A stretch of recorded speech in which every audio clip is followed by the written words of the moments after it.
Comencemos hablando sobre qué es el Big Data. Bueno, como su nombre lo indica, el Big Data es una cantidad inmensa de datos que necesita un método no convencional para poder ser manipulados. Desde la tercera revolución industrial hasta la actualidad, el ser humano ha hecho diferentes avances en la tecnología que nos permiten a cada uno de nosotros como seres humanos generar una cantidad inmensa de datos. Pero de la necesidad de poder organizar y utilizar cada uno de estos datos nace el Big Data. El Big Data se especializa en diferentes campos, pero en especial en los siguientes 5, que son la variedad de los datos, el valor de cada dato, su velocidad, su veracidad y su volumen. Pero, ¿qué es lo que hace el Big Data? El Big Data toma todos los datos de diferentes bases para poder organizarlos de maneras estructuradas gracias a algoritmos lógicos y inteligencias artificiales, para que a la hora de su utilización nos lo devuelvan en forma de predicciones y comportamientos que son sintetizadas y fáciles de entender. La historia del Big Data se remonta desde cuando el hombre puede contar y almacenar información para determinado fin. En 1663, el primer análisis estadístico, cuando John Brown estudia la peste negra dada en el siglo XIV. En 1865, la inteligencia de negocios. Después de la revolución industrial hay muchas fábricas y empresas que necesitan organizar sus datos. En 1880 se da la máquina para tabular, que hace en 3 meses el trabajo que un hombre haría en 10 años. En 1926 se da la tecnología inalámbrica inventada por Nikola Tesla, que es ampliar al Internet y a las telecomunicaciones que definen el mundo en el que vivimos hoy en día. En 1965, el primer data center gestionaba impuestos y huellas dactilares.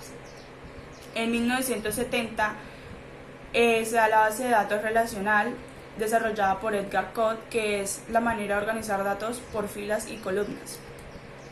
En 1991 nace Internet, en 1994 nace Amazon y Yahoo y se popularizan las compras por Internet.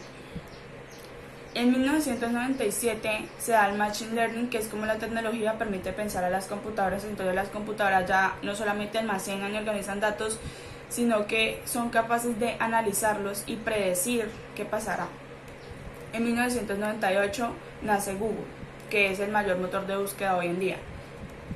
En la década de los 2000, en el 2004 nace Facebook, en el 2006 nace Twitter y muchas más redes sociales después, y se empiezan a utilizar para ver qué prefieren las masas, para ver específicamente qué le gusta más a la gente o en determinada comunidad qué prefieren, y asimismo aprovecharlo para vender por internet o exteriormente ver las empresas si es conveniente o no lanzar un producto, por ejemplo.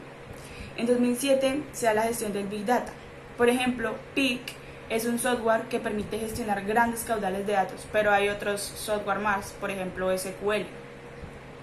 En 2015 se da la arquitectura Lambda, que es desarrollada por Nathan Mars y es actualización de datos en tiempo real.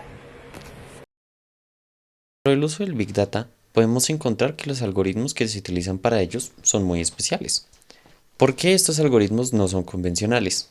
Como ya lo habrán dicho mis compañeros, el Big Data se trata de manejar datos extremadamente masivos, al punto de llegar a las cifras de los petabytes. Estos datos tienen que ser analizados y tienen que ser filtrados de manera muy óptima y asertiva. Con óptima me refiero a que sus tiempos no pueden ser muy altos, y asertiva es que los datos que representan tienen que ser reales para cada uno de los datos que hay dentro del sistema que se le ha entregado. Lo otro es que se utilizan algoritmos especializados como algoritmos de paralelización y búsqueda optimizada, y algunos algoritmos que se utilizan en el común pero modificados para esta cantidad de datos tan masiva. ¿Qué algoritmos se usan?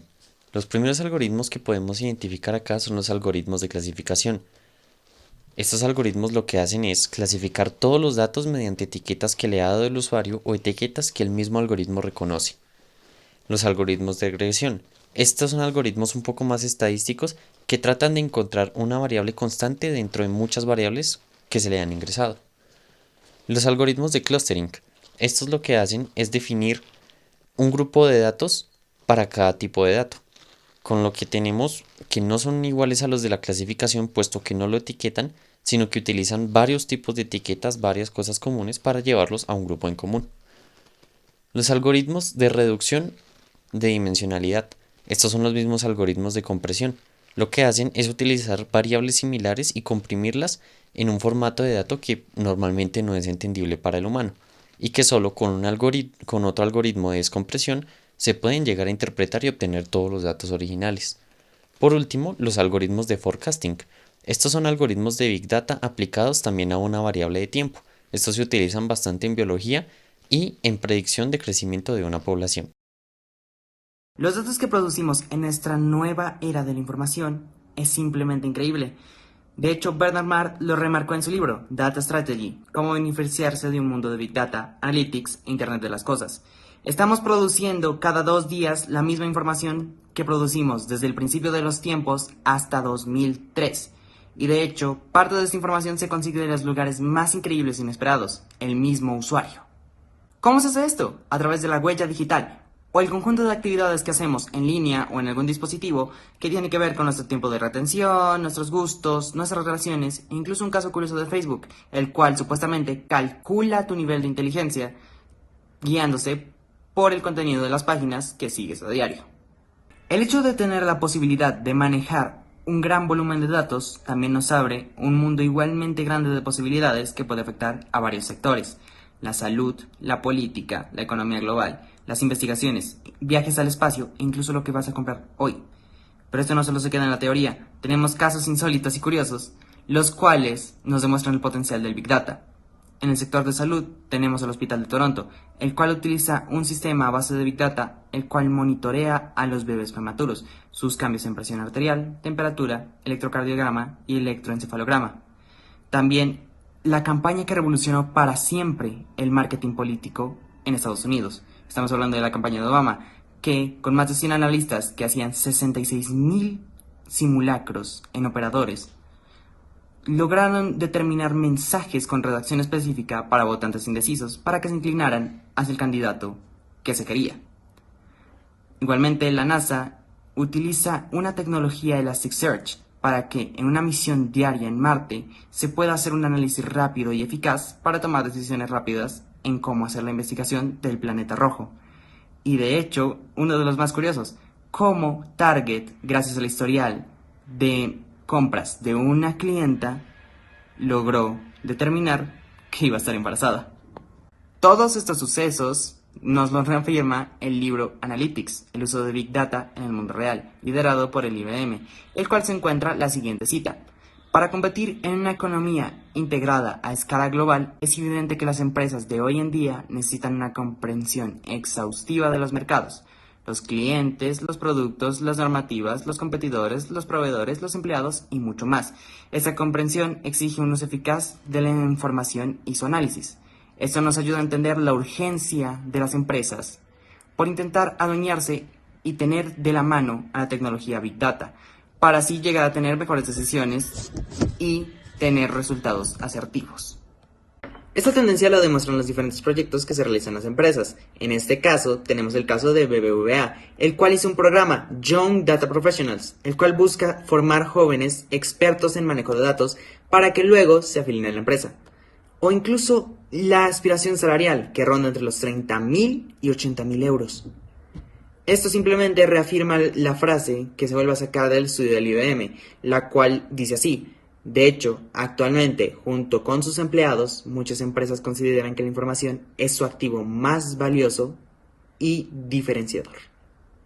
Y esto no es por nada, estamos hablando de una nueva era en la competencia de empresas, con un montón de ventajas que están a años luz de lo que sería anteriormente el manejo de las mismas.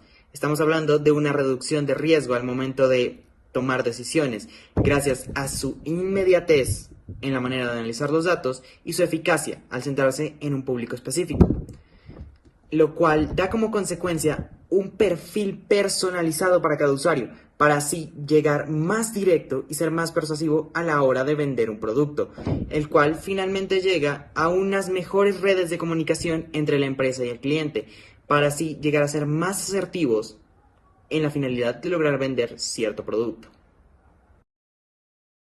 Del Big Data. Los dispositivos que utilizamos diariamente generan una inmensa cantidad de datos, lo que genera un incremento en el flujo de estos exponencialmente, llegando así a millones de petabytes. Gracias a esto, es inmensa la cantidad de información que circula por la red, que a diferencia de tener bienes materiales, los datos están ligados a la historia o a la identidad de cada individuo. Esto hace posible predecir la probabilidad de obtener ciertos comportamientos en el futuro, y esto se puede utilizar a favor al prevenir terrorismos, fraudes bancarios, entre otras cosas. Pero también hace que los ciberterroristas cuenten con recursos y conocimientos que pueden ser usados para vulnerar y atacar nuestras redes y sistemas. Así que resolver este dilema no es una tarea fácil, especialmente porque existe una frontera difusa entre privacidad y bien público que hace difícil su reglamentación legal.